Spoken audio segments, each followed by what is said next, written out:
Here we go.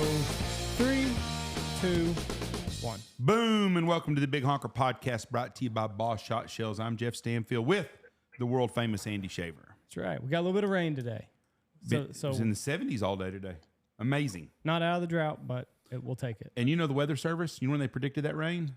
About 2 hours before it happened. Yep, about 9 o'clock this morning, they put a 50% chance of rain for the day. Yep. And it rained a bunch east of here. And southeast of Benjamin, north of the lodge, about 4 miles, they had 6 inches of rain today. It's amazing. Man, we got on with us today. You probably don't have a whole lot of problem getting rain in Canton, Mississippi, do you, Mr.? We got Mr. Jim Cruz on, author, Amid the Cypress. It's good to have you on, sir. Well, it's a pleasure to be here. We're excited to talk to you. Now, I'm assuming you just get rain all the time. Well, we go through periods and periods of drought. I think our droughts are less severe than y'all get out in Texas, but it's been bad around here. We had a thunderstorm explosion in the middle of the night last night, so we've cooled off a little bit today. It's only about 9. It has been ridiculously hot here but it's summertime in Texas too, so some of it is to be expected. When it gets over 108, it's hot. 102, 103, 104, that's just summertime. 108 to 115 is miserable. That's ridiculous. I stepped outside. It was 98 degrees yesterday, and I felt like a new man. I felt like I could sit outside all night long. I didn't, but I felt like I could. That's the price we pay for having a nice place to live about 9 months out of the year. Yes. That's exactly right. I get in the hot tub every night before I go to bed, kind of a ritual of mine. And I've keep knocking my temperature down. It's about 84 in there now, where it's just nice, warm, comfortable. But it was 94 degrees the other night at 10:45 at night. And I thought, man, what were my ancestors thinking? Who the hell moves to West Texas and thinks, you know what? This is a place to start trying to farm, ranch, hunt, whatever it is. Of all places in the world, the hottest, driest place in America. They were just tougher people back then. They didn't have air conditioning, so they didn't know how bad they had it. No, they had nothing. I mean, even like you look at the covered wagons and all that stuff, like it's just miserable all the way around. But so you recently got back from a trip with Ramsey Russell. You were in Argentina, correct? That's right.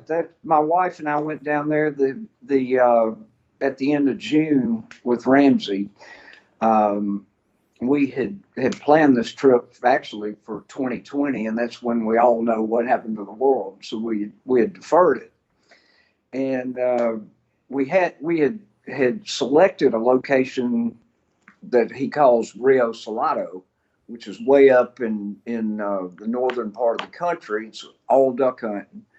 Well, when you know it, we hit a year when things were really dry there. The ducks weren't what they should be. Ramsey called me about 10 days before the trip and said, look, we've got a problem. Our ducks are off. He said, my suggestion to you is one of two things. One, you put it off till next year. We'll let you just roll your deposit in next year. And I said, well, that's pretty good of you. And he said, the other is we've got another location that's a mixed bag hunt. So we'll be hunting not only ducks, but a lot of other stuff. If you want to come do that, like I've been trying to get you to do for 10 years, he's been after me to go to this place called La Paz.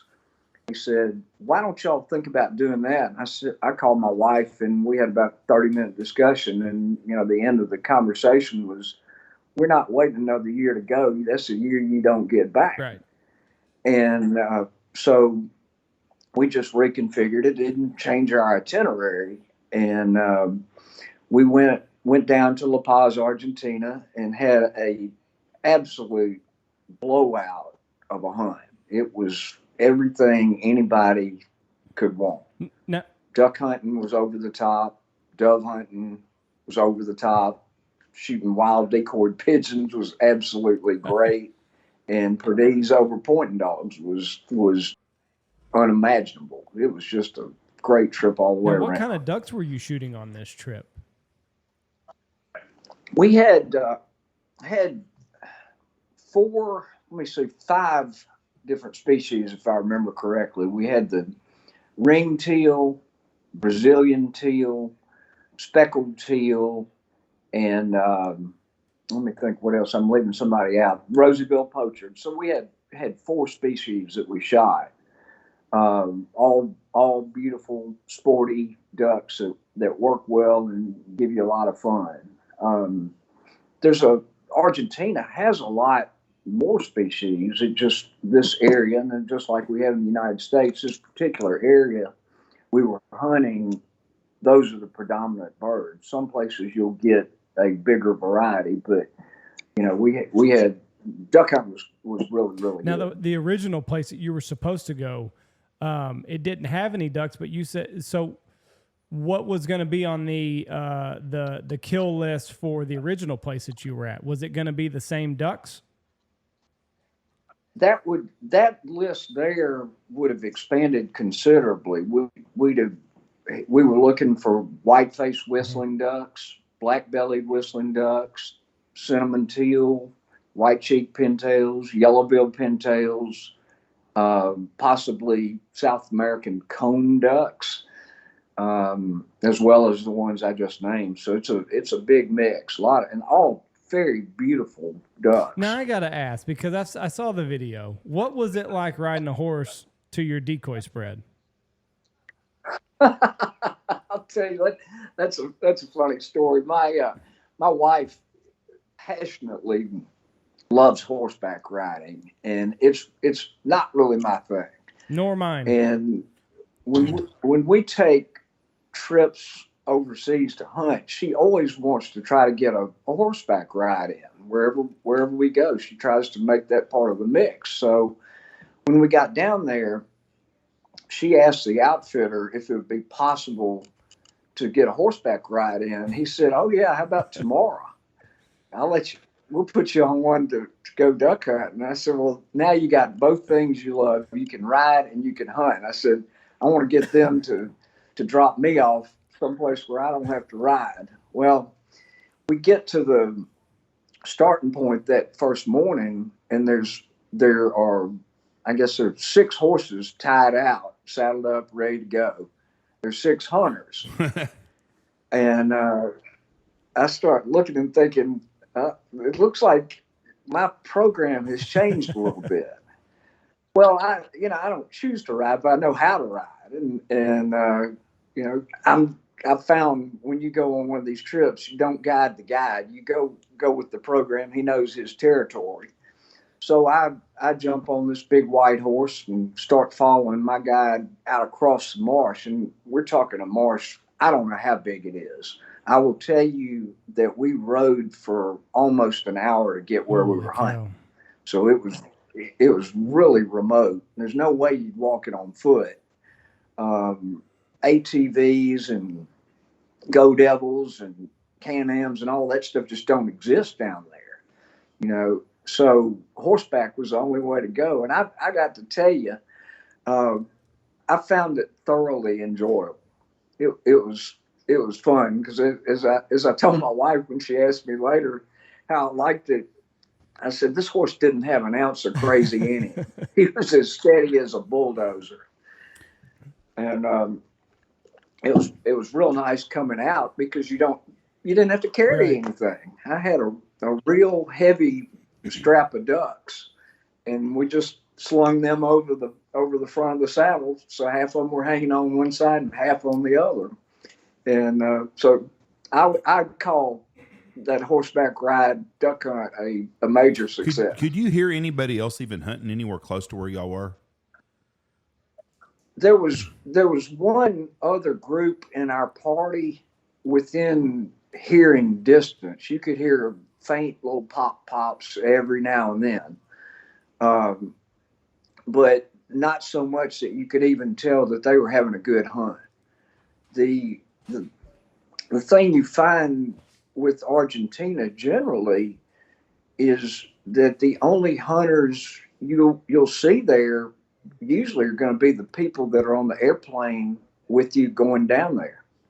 It's not like the U.S. where there's a big wing shooting and waterfowling culture. Yeah, that's the way it is. I flew to Saskatoon one time to go up there, and I called it Waterfowl One, is what it was, because every person between Denver and Saskatoon, almost on the plane, was a waterfowl hunter that was going up there to hunt. Yeah. Do you feel like you're in a time warp when you go to Argentina and hunt, like you're going back in the 40s or 50s here in America? Oh yeah, there's no doubt about it, and even today to a large degree. But I'll say the first time I went down, which was in the late '90s, it was really a time warp, and you'd see, 1940s and 50s cars everywhere you went, and of course there wasn't the internet. Cell service was just really becoming widespread, and I remember the lodge we were staying still had a rotary dial. Oh, that's phone. awesome.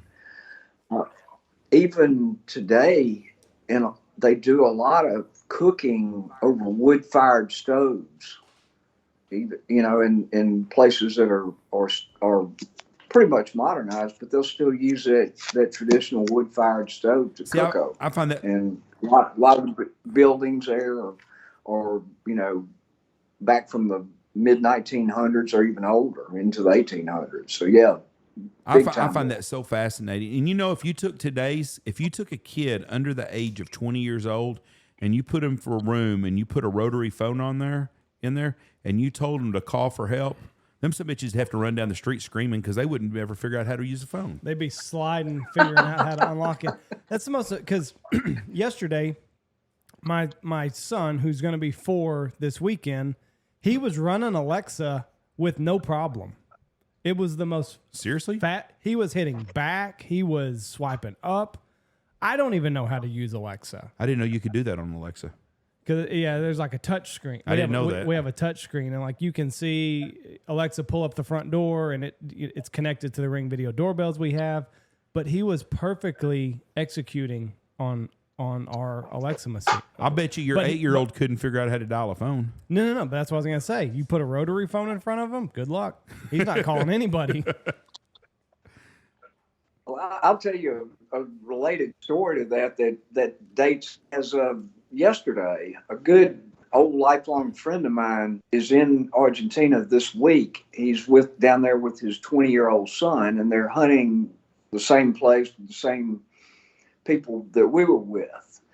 And the way they transport the bird boys around is in I don't know what year, make, or model this ambulance is, but it's an ancient ambulance, probably from the 1960s. Whoa. That they've repurposed into the bird boy car, and that's how they transport these guys around. Well, it's a stick shift, and my friend's son got to be buddies with the head guide, and somehow he told him he wanted to drive the ambulance one day or yesterday.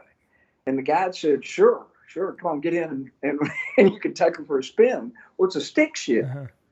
So this 20-year-old kid does not know how to drive a stick shift. Now, mind you, this guy, his dad comes from a farming family in Arkansas.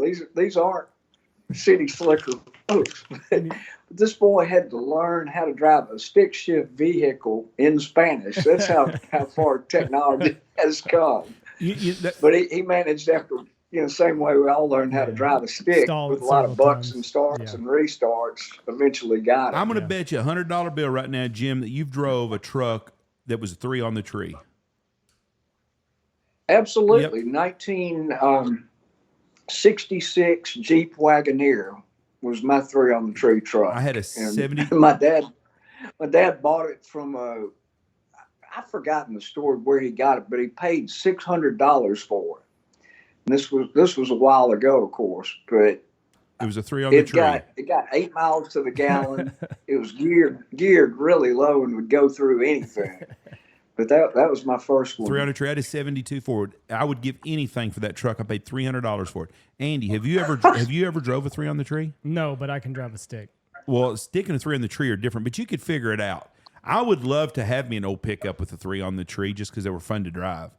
And you don't, you know. Like, so explain, what is 3 on the tree? It's we on have the- where a lot. you- where We you- have a lot of young listeners. Okay. Well, y'all don't even know because every vehicle I own now has got a push button to get it into gear on the dashboard now, where you used to have to pull your vehicle down. Yep. Like put it in drive. That was what you actually shift with. And if you pushed it in and down to you, it was first. Mm-hmm. If you push it out and up, it's second. Okay. And third is no, up and down, yeah. Reverse was down and to me, wasn't it, Jim? I'm forgetting how reverse was. Down and to you. No. Up and to you is reverse. Up and to you is reverse. That's right. It's first, second, third, and then up, and there was reverse. But that was a common thing. Everybody drove, and you know, it's basically like a 3 on the floor. Yes. Okay. Where you down and to you is first, and then you go up and to the right, or up, right, up Is for third. second. If you think of that being sideways and mounted on the steering column, that's what a 3 on the tree transmission is. That's how it shifts. And then we had an old dune buggy that was a Volkswagen transmission, and reverse was down, push it down, and to you kind of. It was the reverse on it, and then it was 1, 2, 3, just that too. I'm glad they've simplified things. You kids have no fun. Y'all's vehicles are no fun. Kids today are screwed. They don't know about riding around, buying $5 worth of gas. We can't. That's a gallon. That'll get you 13 yeah, miles. You're not going very far nowadays, but y'all's just. How old are you, Jim? 50s? I'm 58. 58. We grew up in the best time in this country, where you could. How many times did you grow up where if you got pulled over by a cop and you were drinking a beer, he said, "You boys pour that beer out, and you don't be drinking anymore." That's the life we lived. It was just a different world then. You drove up and down the street. You chased girls. If you touched a girl on her boob, you weren't going to go to jail for sexual harassment. You might get slapped. I mean, life is so much better when we grew up than it is today. It wouldn't even be fun to be a teenager these days. You just pour that beer out and then go buy another one after the officer leaves. Exactly, and he didn't care. He just didn't want to pull you over again. So tell us about your book. I've read a little bit on your book. You took a journal of your entire life of hunting and condensed it into a book, correct? Well, it's kind of, sort of. It's a little bit of a story, but I'll tell it to y'all. When I was, when I was about 10 or 12 years old, I became friends with a guy, and his name is Alan Hughes. His dad's the guy that painted these pictures behind me on the wall. But we got to be friends through school and all that, and started hunting and fishing together. And his father would take us hunting all the time, and he's a great, talented man who I admired with all my heart. And one of the things that Dr. Hughes always did was kept a journal of his hunting and fishing experiences, and I thought that was cool. He'd let us read it, and it was real interesting. So I started keeping one of my own in 1976, and I have every hunt I have made from then to the last shot I fired in Argentina back in June, recorded, written down. Wow. And so I lost about a year and a half while I was in college, understandably, where I just neglected it. But other than that, I have all my trips, whether it's duck hunting, turkey hunting, dove hunting, whatever, all of it's written down. Some of it's just we went and we shot 10 and it was a pretty day. Some of them are long and detailed, just depending on what my impressions were of the day. But anyway, I started writing some of my more memorable hunts into a story form instead of just a personal journal. And over time, I accumulated, I've forgotten how many chapters. I can look at it and tell you in a minute, but I accumulated 40 or 50 stories, and all of a sudden realized that I basically had a book written, and what I needed to do was turn that stack of stories and those electronic files into a book. And I realized that books don't write themselves, books don't publish themselves. You have to take some initiative to do that, which over a long period of time came together and actually did evolve into my book Amid the Cypress. And right now, especially with technology the way that it is, there has not been an easier time to publish a book or, get on the radio. I mean, you can just start a podcast and then all of a sudden you're on a radio. So that's right. The way to publish a book, like it's never been, and I'm sure it was difficult, but I mean, you don't need a publisher like you needed 50 years ago. You can just do it yourself. Right. You can do you have to have the right abilities to do it or hire them out. But, the most difficult part, of course, is writing the actual text. But, I was a college English major, so I have a decent grasp of the English language.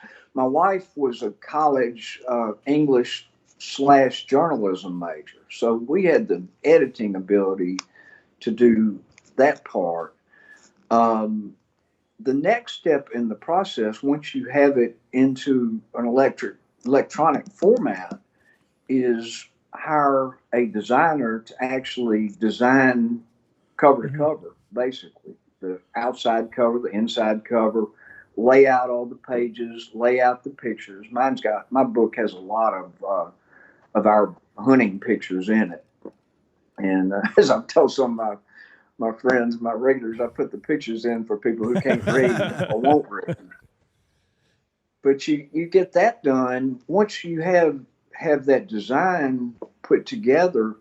There are a number of publishing houses that are in the business of printing the book, and you can email them. Your designer will put it in a format that a publishing house can then turn around and turn it into a book. Right. Now, and with your stories, you said you put pictures in it. Were you able to find the picture that was associated with the story that you were telling in the book and then kind of have it that way? Oh, yeah. Yeah, because what I've also done, in addition to writing everything down, is I think, especially since my wife and I are married, I think we've got a picture of every duck and goose and turkey and other things that we've shot ever. Right. Or it seems that way. But we have a lot of pictures back from the old film days, and then of course with digital photography that's taken over in the last 15 years, all of it digital. But I have photos in there that are from when I was a kid, which of course I just took the film shot and made a real good image of it with my iPhone. And that digital technology being what it is today, you can recreate them pretty easily. So you've got stuff from the 1970s when you were in there. Have you noticed the temperatures? Is it just my imagination? It was colder when we were kids. But when you look back in your journals, was the days cold like I think they were, or was it just about like now and we just think it was colder all the time? I really think we just think it was colder, and part of that is because we didn't have the good clothes that we have now. Right. I know my first several sets of waders were the old Hodgman Wadewells that were basically all rubber. And those things, they were really tough, but they were also really cold. And I can remember wearing 2 sets of long johns as standard procedure on cold days. And a lot of our duck hunting is wading and it'll often be in waist deep water. So you get a pretty good handle on what you need to stay warm. But where we are, we don't freeze over that much. And, we had icy times then. We've had icy times fairly recently. We didn't freeze over any last year, but, I don't really think that it's gotten noticeably different. So when I read Nash Buckingham, he'll talk about the days of the big fronts, which we have big fronts now, but he also talks about a lot of times where they'd have a really warm November, and would talk about then they'd get a cold front and it would come down, and so as we get older, it's kind of like a dead dog. A dead dog gets better every year he's dead, a lot better than he was when he was alive, and that's in right. your equipment, you talked about the equipment. If the Indians would have had bow and arrows like we have today, we'd all be speaking Comanche still today. That we'd have never won that war. Yeah. So they'd have won in a heartbeat. There's no doubt about it. But, that brings up a point that I've found over and over with my journals is I'll be thinking about some topic or thinking about a hunt we made or a season we had 20 or 25 years ago, and we'll be saying it went this way or it went that way, or we did this or we did that. I'll go back and look at what I wrote. And it's funny how a lot of times what you remember is so different from what actually happened. Yes. And, I'll have in my mind, we killed 24 greenheads and finished out the limit with 12 Drake gadwall. And I'll go back and look and realize that, we had 19 mallards and the rest were a mix of gadwalls and teal or whatever it was. But it's your memory will play tricks on you sometimes. Yeah, your mind makes things either the good days aren't near as good as we remember, and the bad days probably aren't near as bad as what we want to think them to be either. I mean, on most days. I think the bad days get less bad. Because last year for us was a really, really tough season. So once about mid-December got here, it was... Flush the toilet. It was hard. Hot weather, no snow up north, stale birds.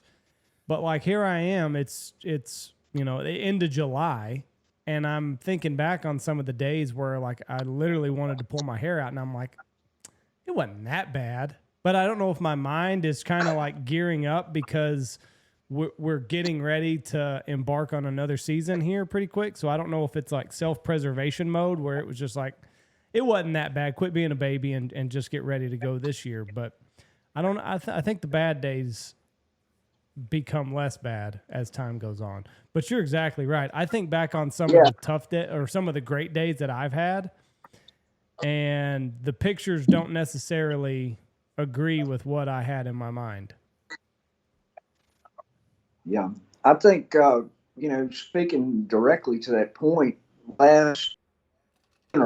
between Christmas and New Year, my younger son is a pilot in the Air Force, and he doesn't get a lot of time to come home and to hunt, but he managed to set it up where he was home last year, the week between Christmas and New Year's, which we always make a long hunt, that lasts about 2 weeks, go every day. And he had a whole week set to do that. And we were excited because, like I say, he doesn't get home often. And that was the week that we had 83 to 85 degree days. Right, yeah. Y'all had the same thing. Your weather just gets there before ours does. And, couldn't have been worse conditions for us. So we did have sunshine, which is good, but it was hot and it was still, and everything was against us. But it was duck season. When it's duck season, we're not working, we hunt. Mm-hmm. And with him home, I felt a lot more pressure to make it fun and memorable. And we worked hard at it, and we killed a few ducks and a few deer. And finally, the very last morning he was there, the weather hadn't improved, but we managed to pull a rabbit out of a hat and had a really good duck hunt. And, I think back now, sitting here in the heat of July. And what I really take away from all that is we had a great time. Mm-hmm. And that's what I remember. If you have to ask me to sum it up, we had a great time. Yeah. It was the slowest part of the season for me, but it was a special time. I think COVID done that to a bunch of us because I think a lot of people realize that we took our freedom for granted a lot of days. And there in Texas, we weren't locked up but about 6 weeks, but hell, some places are still locked up almost. And the people that got out after those 6 weeks, they make the most of when they're out.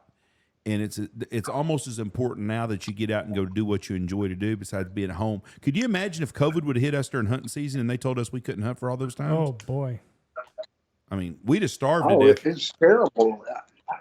I have a long distance friend who bought my book, and this guy is from Australia, and I don't know if y'all Yep. aware of, but Australia has a pretty big duck hunting culture, and so this guy and I have stayed in touch the last couple of years just about how's your season going, all that, because our season. Our winter is their Correct. summer, and vice versa. So his duck season just ended, but they missed their season in 2020 and I think also 21 because they were so locked down there they couldn't leave their homes unless they had special permission. Yeah. It was terrible. We do, it definitely makes you aware of your freedom. I'd like to know what their duck numbers is. I'd like to know, with nobody hunting down there for 2 years, if their duck numbers stayed close to the same or if they just skyrocketed up. Because I think mortality rate on a mallard is 15% of all mallards die every year, whether it's hunting, disease, whatever it is. And I'd like to know what the duck numbers in Australia were, if it changed much over that. I don't know. I don't know the answer to that question. I'll ask it when I talk to my friend down there next. But I do know he personally had a good season this past season. He didn't say that the skies were black with ducks, but he said he had a good season. We have a lot of Australian listeners, and so hopefully one of them would call in, and I'd like to get one of them on the podcast again and talk about that. Well, I mean, because we're kind of the thinking that Mother Nature balances herself out. So if you're not hunting, something else, predators or disease or whatever, is going to kind of keep it fairly balanced. It's not going to let it get too far one way. Well, that's what I've always. There's different schools of thought on that point, and I've always read that hunting for ducks and doves, especially, really does not have much of an impact on overall populations. That's there's other people that think other ways. I know that. And that's scientists debate that a lot, but it's an interesting question. I don't know if there'll ever be a sure answer. There's a bird that can prove it, and that's the pigeon. If pigeons did not die at a high mortality rate, you couldn't go to a big city without getting shit on. There'd be 10 million of them everywhere you look, and their numbers stay relatively the same all the time. Right. And so I don't You don't think look up that and hunting, say, man, there's a lot of pigeons here today. No, I think that the numbers stay pretty close to the same through disease, varmints, hungry people that do eat squab, whatever it is, and people that shoot them, but their numbers don't fluctuate much. How many pigeons did you shoot when you were down there? We had I shot a lot throughout the week, but we had one day that was dedicated pigeon hunt. It was an all day shoot, and you go out in the morning for I always call them a session. You'd have a morning hunt and an afternoon hunt. And the limit on pigeons, which is a God imposed thing. There's no national limit on them, but they put a limit on them just to kind of keep their hunting quality up. They let you shoot 40 in the morning and 40 in the afternoon. And my wife, Allison is her name. Allison and I shot together that morning and that afternoon. We killed 80 that morning, 80 that afternoon. Wow. And we were really focused on pigeons. They're wary, and it's a lot like dry land duck hunting. You're in a blind, you got decoys out front. this particular field was a huge cut milo field, and it was full of doves and parakeets, which you can also shoot if you want to. And we made the deal between ourselves. We wanted pigeons only. If you start banging at the doves, you're going to run the pigeons out a lot of times. So we let just thousands of doves go by to fill out on pigeons.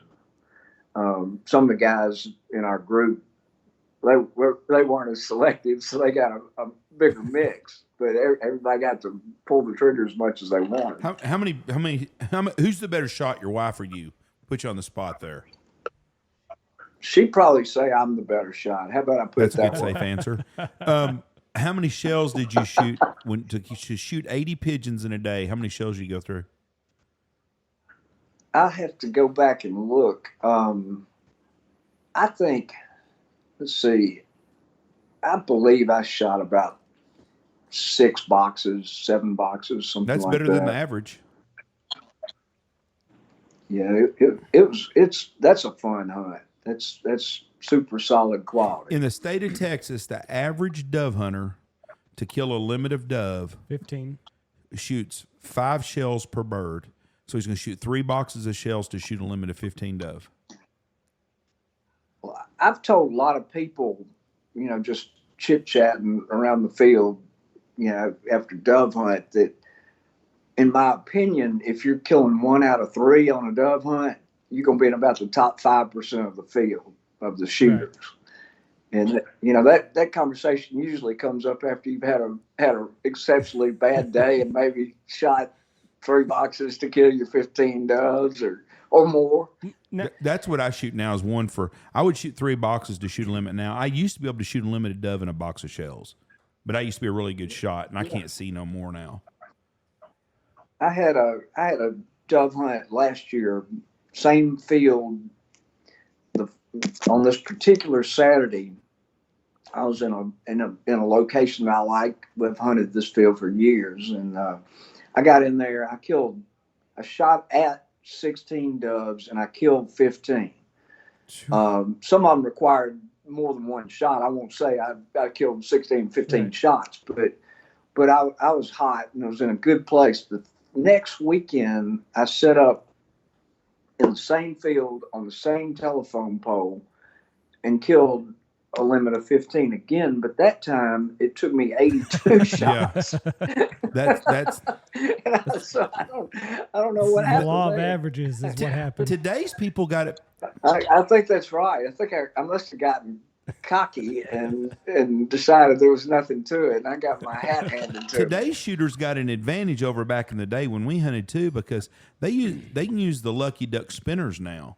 Hell, you're shooting the dove that are decoying right into you. Before, we were just shooting one flying back and forth. Passing by. Now you're decoying them in, and I'm telling you, for the people that dove hunt, and if you don't shoot them over spinners, you're losing out. It's like duck hunting. I mean, they'll decoy to these things, and it's a lot of fun. Yeah, they'll work to those. That makes them fly differently. Yes, it does. I know when those things first came out, I remember putting one out in a dove field kind of as a novelty, and those doves would come to it, and then instead of keeping that straight line like they normally do, they just all of a sudden fold up and flutter down. And I wasn't ready for that. I was swinging on him, and all of a sudden he wasn't in my swing anymore. He's falling before I could get a shot. I had to kind of recalibrate my whole shooting philosophy to get used to him coming to the spinning wing. Our dove hunters today show up with spreads now. I mean, they show crazy. up. They'll have 4 or 5 spinners. They'll have decoys, 2 or 3 dozen just decoys. Regular dove on a line. I've had guys show up with a trailer one time that had a whole spread. He had a like an A-frame blind before there was A-frame blinds, and he had trees and stuff on it, and he had all kinds of snap-on doves and shit. He just built him an island out in the middle of a wheat field, and it looked like a damn tree row right there. And he had, but he done it. His grandson was allergic to fire ants, so he would bring that for him to set so he wouldn't get bit by a fire ant. Which we didn't. At that time, we didn't have fire ants out here. But he had a whole setup there, his old mobile dove stand. I bet when he was driving down the road, people thought, "What in the hell is that in the back of that truck?" Yeah, people have made dove hunting more complicated than it has to be. I think so. I'm still kind of old school with that. I go watch a field, and look for a flyway, and that's where I tend to try to set up. I look for shade. And Yeah, in Texas. I'm still a minimal equipment guy. Yeah, I look for shade. I'm looking for the Yeah, cool shade is shade, critical. and if it's in the wind where you get a breeze, that's where I'm setting up at. If I shoot 2 birds or I shoot 15 birds, as long as I'm in the shade and there's some breeze, I'm happy. We're gonna be comfortable regardless. Yeah. You mentioned fire ants in the dove field. When I was growing up, we did not have fire ants in the Mississippi Delta. I had it way up in the northwest corner of Mississippi, right close to the Mississippi River. And when my wife and I first started dating, which would have been back in 1988, I took her on a dove hunt. That was our first date, was a dove hunt. Looky there. I started killing doves and dropping them on the ground as we pick them up. And she said, "Why are you leaving them on the ground?" And I said, "Why not?" She said, "The fire ants are going to get them," because she lived 150 miles south of there, and they were invading from the south. So the more southern part of Mississippi already had fire ants. Well, we didn't have them up there in the northern part where I was. Of course, they're everywhere now. Right. But now you can't leave a dove on the ground, or 10 minutes later it's going to be covered with those dang ants. You got to put them in your bag or your bucket. And it leads me to yet another story about how I first met fire ants. This was on a goose hunt back in the I guess the mid 80s. We used to go down to Texas, southwest of Houston, to hunt snow geese. Horrible fire ants. It's just unthinkable now. No, everybody goes to Arkansas to hunt them now, but back then we didn't have any geese in Arkansas, not to speak of.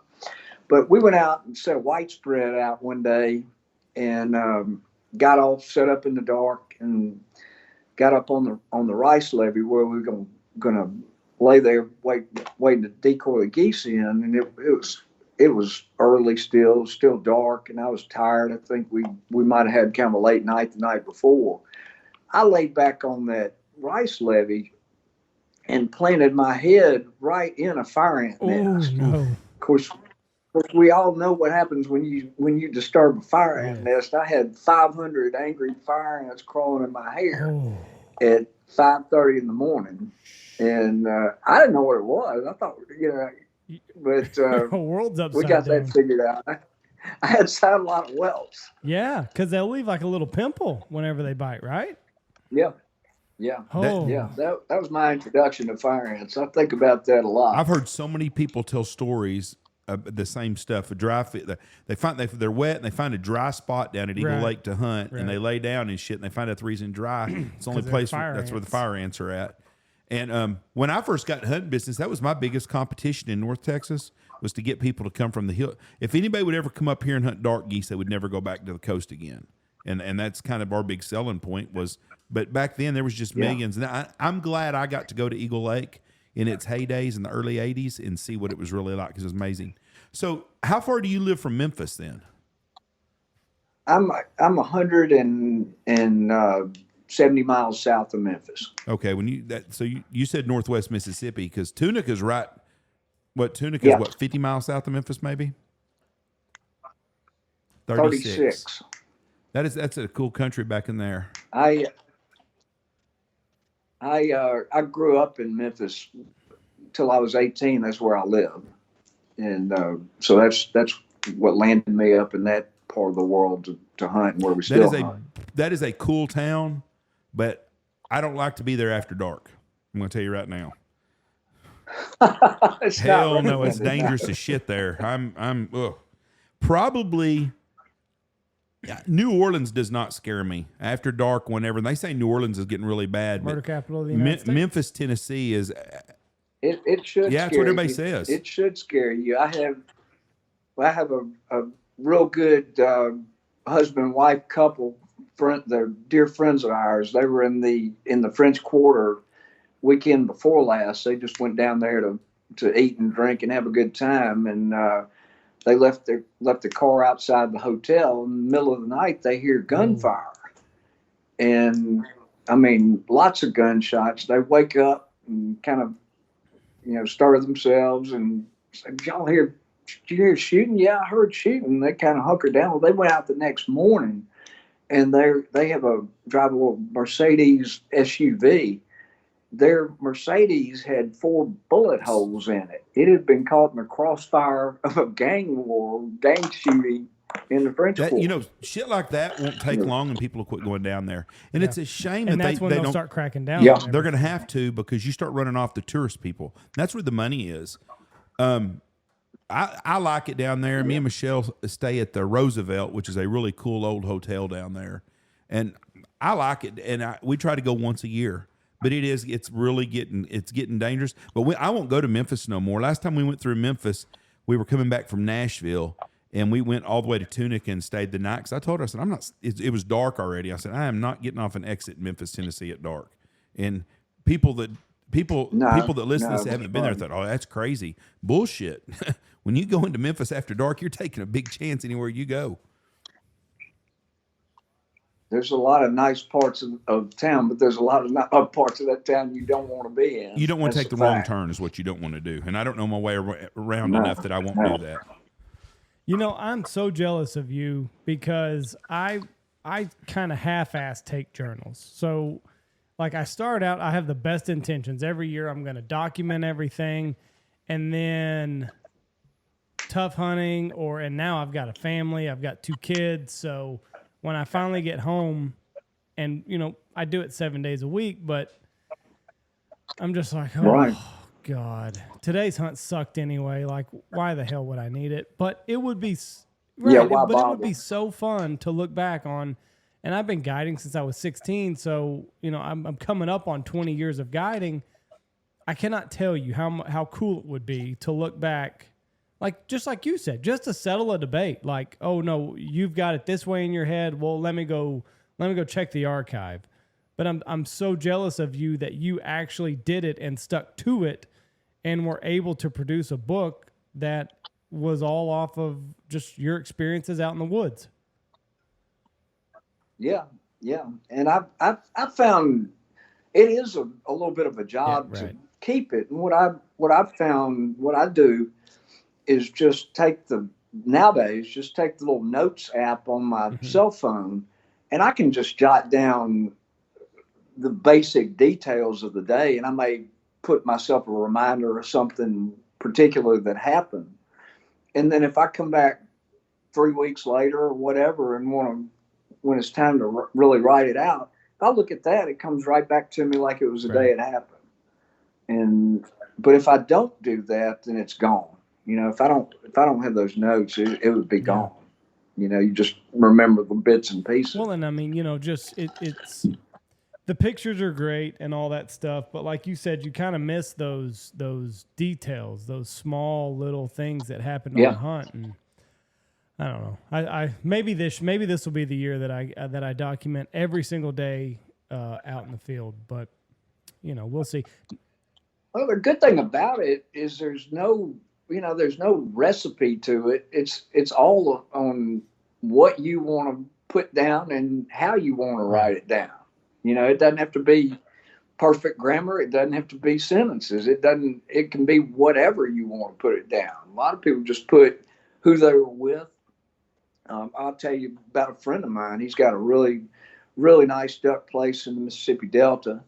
He hunts every day of the season, and he invites a lot of guests in. He keeps a guest book that he had it printed up, and it has little categories, and it'll say the date, the weather, name of the guest, the dogs that hunted, the guns used, all that. And he fills that out with his guests after each hunt. And then he takes a picture on his cell phone and he prints it off and pops it in that album after each hunt. That's his ritual. And it's one of the coolest records I've ever seen of anybody memorializing their hunt. Oh, that's very cool. That's a cool way of doing it too. We've got a new app company, Hunt Proof, that's coming on board with us. Mid-August. And mid-August, we're going to do their big launch is going to be on the podcast. But they'll have that app. There's no excuses not to have a detailed journal for years down the road because of the digital age where you had to write it down and stuff. Well, it's simple to write down everything you have now, and it'll be stored memory forever. And I think that 100 year it's going to be awesome for people 50 years down the road to look back at all the stuff, the stored data they have. I mean, how many times do you look back on Facebook at pictures of memories of all the time? And at least that's one thing Facebook's been good about is at least the memories that we have. Yeah.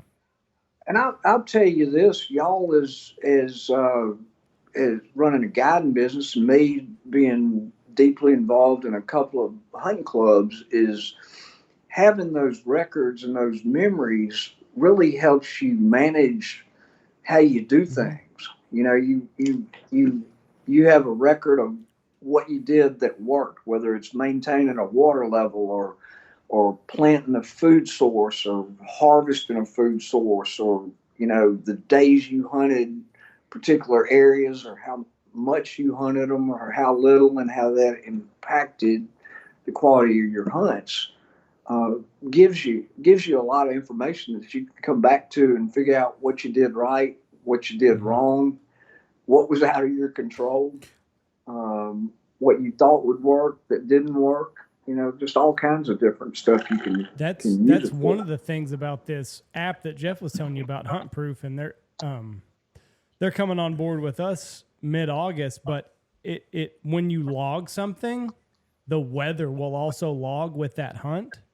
So you can kind of see, like, okay, I hunted this day, this was the weather, and it will also forecast based off of their data what would be a good hunt in the next 2 weeks of weather that they have. So the barometric pressure, the temperature, fronts that are coming in. So there's a lot of cool things coming with technology, but I really like the pen and the paper and just going back and having a book that you can pass down to your kids, like you have. Like that's going to be something great that you can hand off to your children.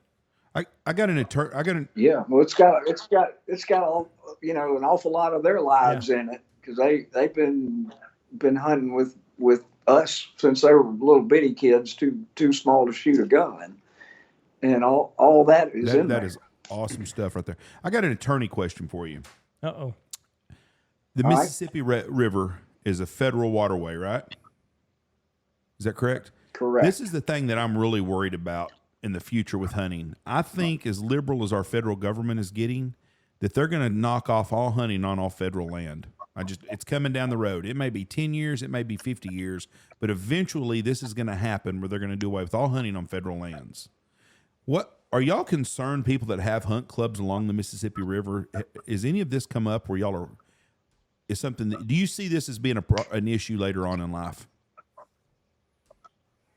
I can see it as being an eventual issue. I don't see it as being an imminent threat. Right. So nothing that there's been a huge amount of litigation, lawsuits over riparian rights, the ability of the public to hunt not only the Mississippi, but, you know, lots of river systems, and, you know, where you can hunt, whether it's to the high bank, low bank, high tide line, low tide line, all kinds of court decisions all over the board on that. It's an attorney, I guess, as an attorney, it could be either a nightmare or a godsend, depending on which side you're on of it. But it's a very tangled up legal problem. See, in Texas, I don't think we have any waterways that are federal. I'm sure there probably are some. I don't know what they are. Up in our area, there's not. But everything I know is state owned. But the Mississippi River, I think, is a federal waterway, and I didn't know what states' rights went into that, and if there are any states' rights, because I'm sure the state of Mississippi is like Texas. The hunters are going to have the rights to hunt and stuff. But if the federal government comes in, we have a constitutional right to hunt in Mississippi, and I'm sure Texas is the same way. Politically, we tend to fall within the same line. But you know, we can only hope and pray that such a movement doesn't take place, and that I think that's why you gotta you choose your cause, but whether it's the NRA, whether it's Safari Club, whether it's Delta Waterfowl, whether it's DU, whatever advocacy groups you think are worthy of your support, you need to support them. Yeah. California is going to be the litmus test for the whole country because they're going to be the first one that's going to try to cut hunting out. Yeah, and I'll tell you about that. Or some things about that. I mentioned my son is in the Air Force. He's stationed in California, and we have made how many? We made 2 waterfowling trips out there and 2 turkey hunting trips out there. To, if he can't come to us, we go to him. And California, to buy ammunition, you have to pass a background check. You can't just go to Walmart and buy shotgun shells. They also require that you use, I've forgotten, I think the rifle bullets have copper, to be that's copper. right. They're non-toxic, and I think they make them out for the of copper. condors. Yeah, but in talking to the guys that we've hunted with in California, they just feel under siege that their state legislature is trying to do everything they can to make hunting difficult and inaccessible so that people won't want to do it. And California is a great hunting state. They have a lot of really, really good waterfowl and turkey and big game. That's one of our biggest. I think it's our second biggest state behind Texas in downloads is California, and we hunt a lot of California people here. But they will. Don't they lead the U.S. in duck kills? No, but I think look it up. I think they're close. up. I think it's Arkansas still. Is it? It's Arkansas or Texas. I think Louisiana is Louisiana's number one, or I believe. I can. California is historically way It's up there. I mean, it's top 5. Am I not right? Am I not mistaken? Top 5 in duck numbers. They have, and it's got I've really learned this from visiting out there. It's got a rich waterfowling heritage. Northern California particularly has a rich culture of waterfowling and absolutely top-notch ducks and geese. We had a guy was telling me that hunted with me last year. They have a hunt club somewhere outside of L.A. 50 miles. And, you get outside of L.A. 50 miles, you can be in the mountains, the desert, or wherever it is. But they were in a hunting area. Yeah. And he said they were having problem with homeless people being in their damn blinds. Oh, wow. They'd have to run the hobos out of their blinds sometime mornings. It's just crazy that they put up with all that shit in California. But California... I have guys that hunt with me that have all their ammo shipped here, and then when they come here and hunt, they pick up all their ammo and take it home, so they don't have to go through all that bullshit. Oh yeah. That's that's one thing we've learned is if the kids come home for some reason, we'll send them back with ammo when they go back out there, just to have it, so we're sure we have enough. You can't. I learned all this stuff about their ammo restrictions the first trip we were planning, and I thought, well, rather than fly shells out there, I'll just contact Max and have Max ship it to my child home, and I start that process, which is normally how I get shells for myself. And they say, oh, we can't ship to California. And I said, what do you mean you can't ship to California? They said, it's against the law out there to mail order ammunition. It's crazy. I'm trying to find. You can't buy shotgun shells, but you can get a transgender surgery for 14-year-olds out there. Yeah, for a little kid. Yeah. It shows you where their legislature is. What kind of... But I'll say this. The first time I went out there was in November of 2020. It was right after the presidential election, and of course we were out in the country north of Sacramento a couple hours, and I saw way more Trump signs and flags and banners and all that hanging and flying there than I saw even here in deep red state Mississippi. So there are pockets of sanity there. Yeah. Well, and then I saw somebody, they were saying that the Electoral College needs to be abolished. Well, I mean, that makes no sense, because then cities like L.A., New York, they would just run roughshod over all of us little guys. Oh, we wouldn't have any influence in anything. No. And you know where that leads to people that live the lives we lead. It would be nothing good. No, it would, and like Jeff said, like California is going to be, it's going to be the litmus test, and if it goes over relatively well there, well, there's going to be a lot of other dominoes that fall after that. I'm afraid. Yeah. Well, it's we can lose rights by inaction. That's exactly right. what's happening in, from what I understand, in Australia. There's a big, loud anti-hunting movement, and they've gotten some traction. And they're losing seasons in Australia.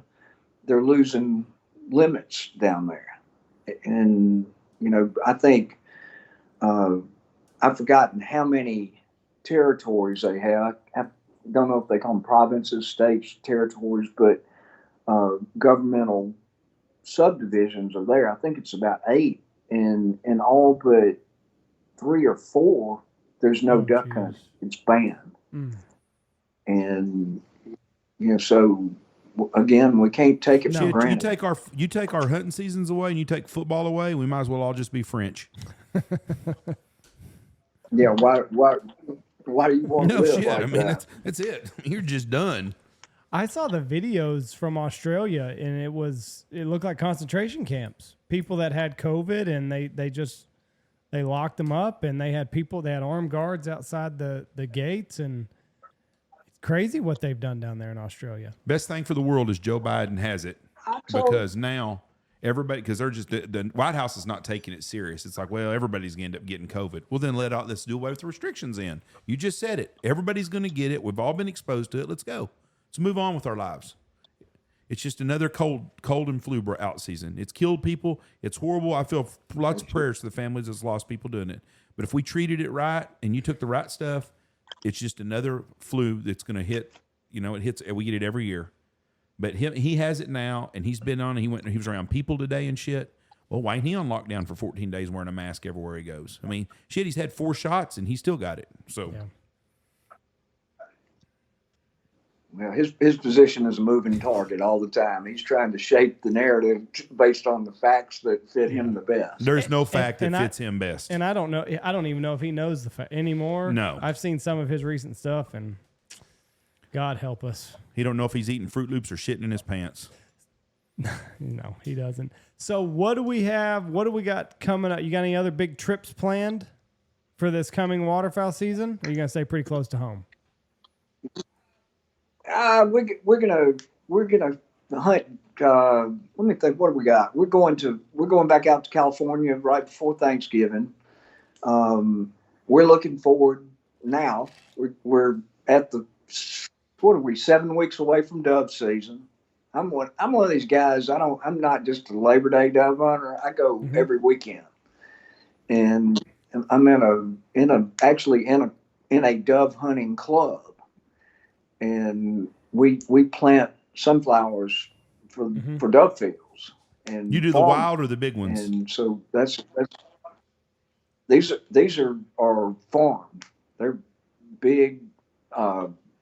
There's a name for them. I always forget. I know what the you're name talking about. They're not black oil, but we do better here on wild sunflowers than we do the harvested ones. I've seen. One year that we had a good bunch of guys plant some big ones, and we had them, and they liked the wild sunflowers more than they did the big ones. I don't know if the seeds are too big for them. Right. Now we don't have any wild sunflowers in the Delta. That's one of the premier row crop areas of the world, and so if you got land that's fit to grow a crop on, that's what it's going to be grown on it, and. This is kind of interesting how this dove club came about. A group of guys, friends of mine, all love to shoot doves, and like a lot of people have done, they spent years trying to get various farmers to plant sunflower fields for them. They'd tell them, we'll pay you to do it and all that. That's low yield stuff for a farmer. It's low priority. He's busy trying to get his crop in the springtime. He wants to use his best ground for his highest money producing crop. Well, what these guys figured out is the way to make this work is let's locate good, well drained, sandy soil areas and rent it from these farmers and guarantee them an income from it. So they're not dependent on the cotton market, because that's what you want to plant sunflowers on cotton land. That's a good land. So you got to make it worth his while to substitute a sunflower crop for a cotton crop.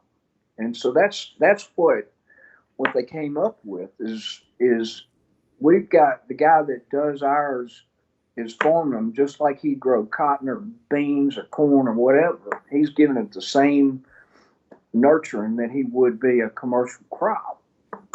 And so they get sprayed at the right time, planted at the right time, sprayed at the right times, burned off at the right time, so that we can provide the best dove hunting we can come up with. The other two components of this around here that you want for a good dove field is, of course, you want a water source, you want a roosting source, which trees are not a given in the Delta. There's a lot of it, like I say, if it's farmland, there ain't gonna be anything but crops growing on it. So you want to make sure you got some trees around for a roosting area, and that leads you to wanting to plant your field near town, because that, the towns have the roosts, and doves like kind of urban environments. So our dove fields are all outside the little town of Clarksdale, which is about 30 miles south of Tunica that we were talking about earlier.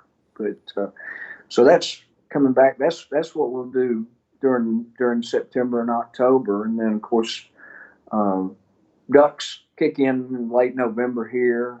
I've got a Louisiana trip planned in mid-November. Then California, then it kicks in here, and we're here through the duration. Do you are y'all shooting any white-winged doves or just all mornings there? That's a great question.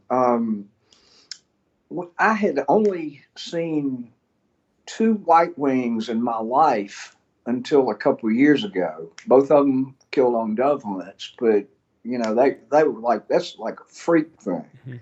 That's like killing a sea duck on a mallard hunt. You just didn't have them. We had 2 years ago on our dove club I was just describing. We were right behind a Gulf Coast hurricane. I can't remember which one it was, but y'all know they come through in September a lot of times. We're right behind a hurricane, and even that far inland, those hurricanes will affect us a lot of times. Well, we had 4 white wings killed on the field that Saturday. Next day, we hunted a different field and had 3 more white wings killed then, and then had the same thing happen this past season. Right behind hurricanes, white wings are being killed. So apparently, this is my belief, it's just the hurricanes are blowing them up. There's a few on the Mississippi Gulf Coast, and they're just getting out ahead of the weather. But we're having them show up occasionally. 15, they're kind of a trophy to us. Yeah, 15 to 20 years ago, we didn't have white wings in North Texas. Now we have days, like if we hunt close to town, we have fields that's all will kill us white wings. We may have 30 guys shoot, 400 white wings on a weekend if they're close to town. You can be 3 or 4 or 5 miles outside of town and not even see a white wing. But we did. Yeah, we used to. I believe that those storms have just caused them to populate areas where you didn't find them before. Yeah, they've moved over the years. They've adapted. We've all seen those Eurasian collared doves take off. Yes. And they didn't exist 30 years ago anywhere, and then they came out of nowhere, and you find them all over now. And I don't know if y'all got them where you are, yes, but we sure do. You find them almost always going to be associated with towns. You can find mourning doves way out in the country, but the Eurasians are always going to be close to a town. Yeah. From a hunter's perspective, cotton is the most useless crop that you could ever put in. And we deal with it out here. So you either have peanuts or you have cotton, and now we're starting to see more and more corn out here. And I tell you what, when I drive past the field in June or July and I see it's in cotton, I think just son of a what a waste bitch. of good What land. a waste of a good goose spot. I hate it. That's an interesting point. I agree with what you say. We have a lot of cotton that grows in our part of the world, and you think, as you mentioned, it doesn't produce grain or cover or anything. But about 15 years ago, maybe, it may not have been that long ago, my cousin called me one afternoon. He was hunting in the county just east of where we do, and he called me and said, "Look, I got a bunch of ducks. Why don't you come over and hunt this afternoon?" I said, "Twist my arm, of course."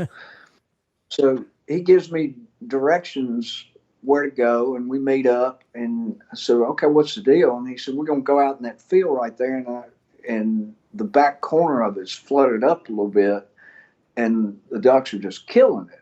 And I looked at it, I said, "What are you talking about? It's a cotton field. There ain't going to be anything in there." He said, "Just trust me."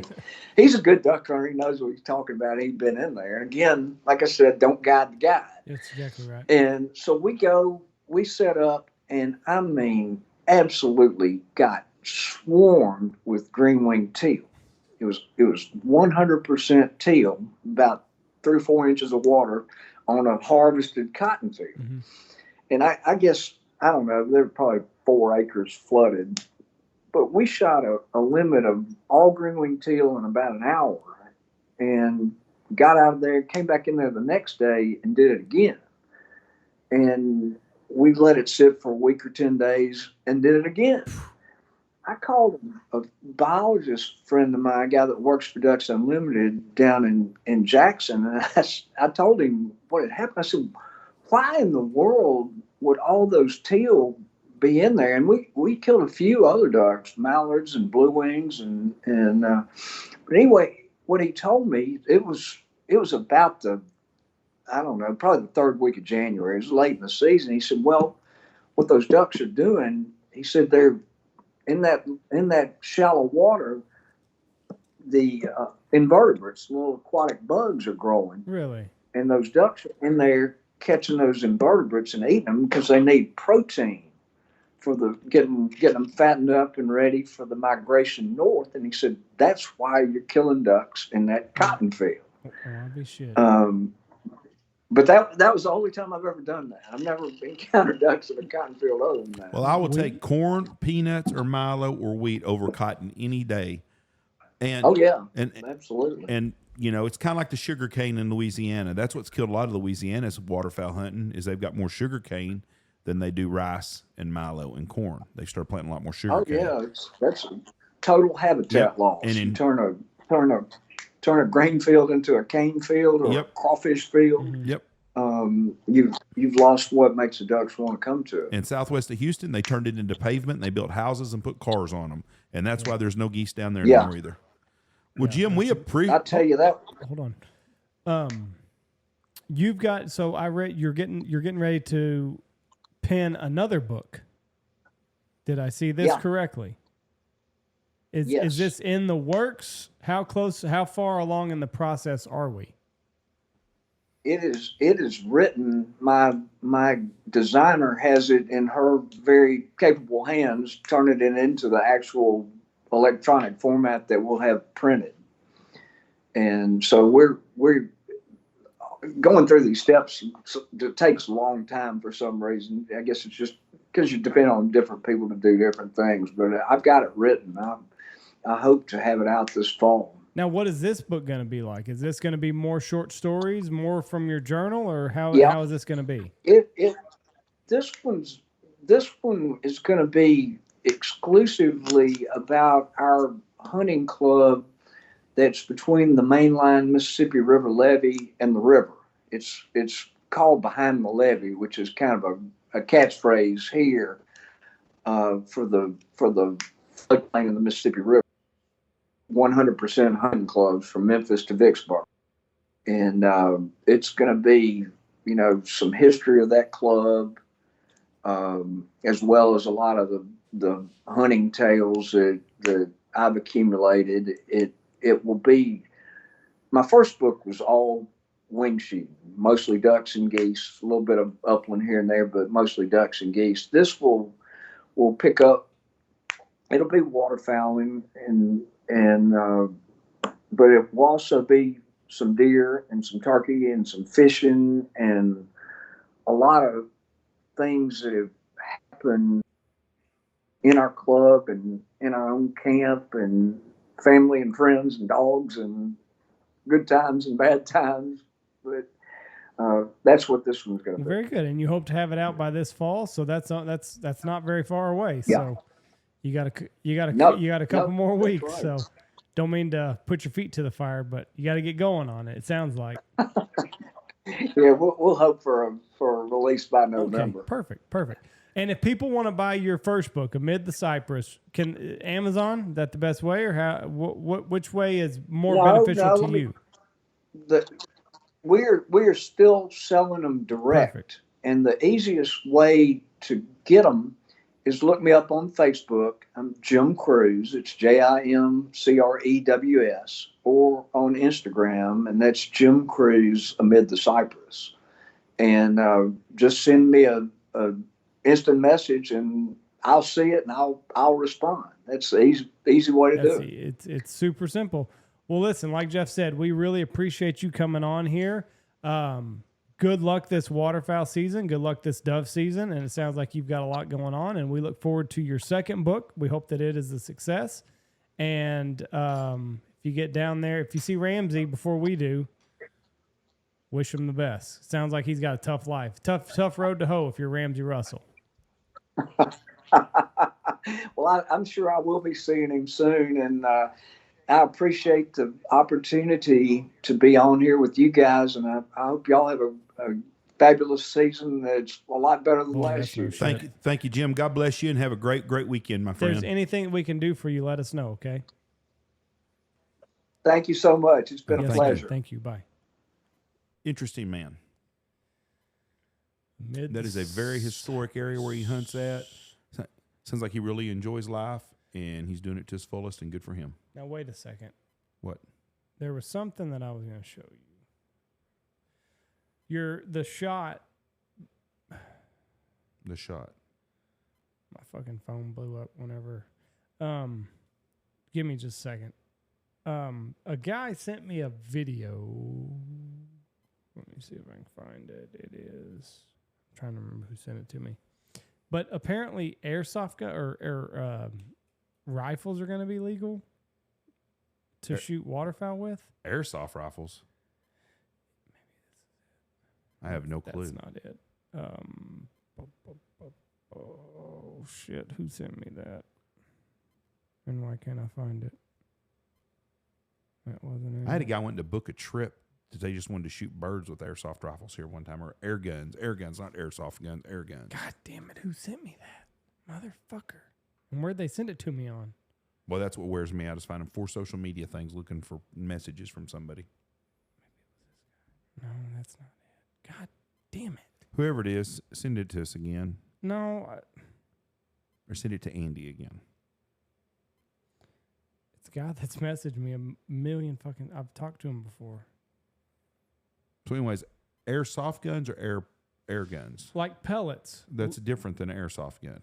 What Airsoft is is what your kids shoot. Right. You're talking about just Right. a pellet Like a pellet gun. Yeah, that you can shoot. You can shoot waterfowl with them now. Yeah. Oh boy. Maybe this is okay. Here we go. That's what they use. Lewis and Clark deal. They had a guy that had an air gun. I know a guy that shot a lot of bands with a fucking pellet gun too. I ain't gonna say nothing. In Colorado. I ain't gonna say nothing. Okay, hold on. Let me see if I can put this on the big screen so that we can all see it. God damn it! Why am I not fucking smart enough to figure this out? Here we go. That's not what I'm looking for. That is not at all what I'm fucking looking for here.